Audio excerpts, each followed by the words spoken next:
नमस्कार मित्रों, आज हम आपको ले चलेंगे भारत के सबसे पवित्र धामों में से एक जगन्नाथपुरी, जहां भगवान सिर्फ पूजे नहीं जाते हैं बल्कि अपनेपन से अपनाए जाते हैं। मंदिर केवल आस्था का केंद्र नहीं बल्कि रहस्यों और चमत्कारों और भक्ति की अद्भुत कहानी है।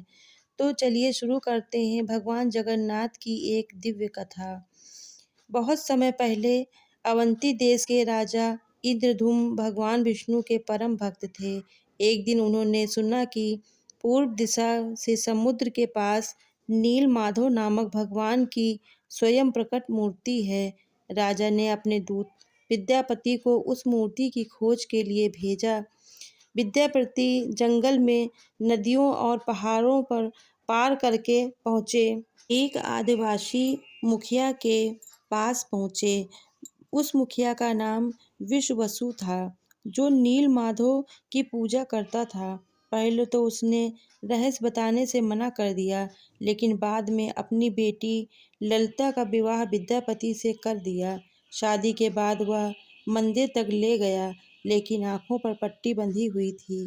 चालाक विद्यापति रास्ते में सरसों के बीज गिराता गया। बाद में राजा इंद्रधुम्न उस स्थान पर पहुंचे, लेकिन वहां नील माधव अंतर्ध्यान हो गए थे। राजा दुखी होकर में बैठ गए। तभी आकाशवाणी हुई, हे राजन, अब मैं पत्थर का नहीं लकड़ी के रूप में प्रकट होऊंगा। कुछ समय बाद समुद्र में एक दिव्य लकड़ी बहकर आई।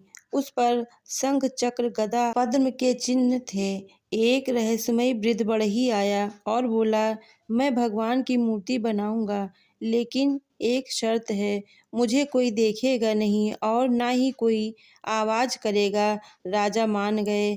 14-15 दिन तक अंदर से खटखट की आवाज आती रही, लेकिन रानी को चिंता हुई। दरवाजा खोला गया, बढ़ई गायब हो गया, मूर्ति अधूरी रह गई। फिर आकाशवाणी हुई, यही मेरा स्वरूप है, मुझे ऐसे ही स्वीकार करो। और इस तरह भगवान जगन्नाथ, बलभद्र और सुभद्रा का दिव्य रूप प्रकट हुआ। राजा इंद्रधुम्न ने भव्य मंदिर बनवाया, जहां भगवान राजा नहीं भक्तों के मित्र हैं। यहीं से शुरू हुई अद्भुत परंपराएं, भगवान और महाप्रसाद, साल में रथ यात्रा और भक्तों के बीच जुड़ाव। हर साल आषाढ़ महीने में 3 विशाल रथ निकाले जाते हैं। नंदी घोष जगन्नाथ, लाल ध्वज बलभद्र, दलन सुभद्रा। भगवान जगन्नाथ अपनी मौसी के घर गुंडीचा मंदिर जाते हैं। सबसे खास बात, पुरी का राजा भी झाड़ू लगाता है, क्योंकि भगवान के सामने सब बराबर हैं। पुरी मंदिर रहस्यों से भरा है। ध्वजा हवा के उल्टे लहराता है। समुद्र की आवाज अंदर नहीं आती है। मंदिर की छाया जमीन पर नहीं पड़ती है। महाप्रसाद कभी कम नहीं होता है। वैज्ञानिक आज भी इन रहस्यों को शोध कर रहे हैं। जगन्नाथ का अर्थ जगत के नाथ, लेकिन वे राजा नहीं, वे सखा हैं। उनका अधूरा रूप ये सिखाता है, भगवान बाहरी रूप नहीं, भीतरी भाव देखते हैं, समापन संदेश देखते हैं।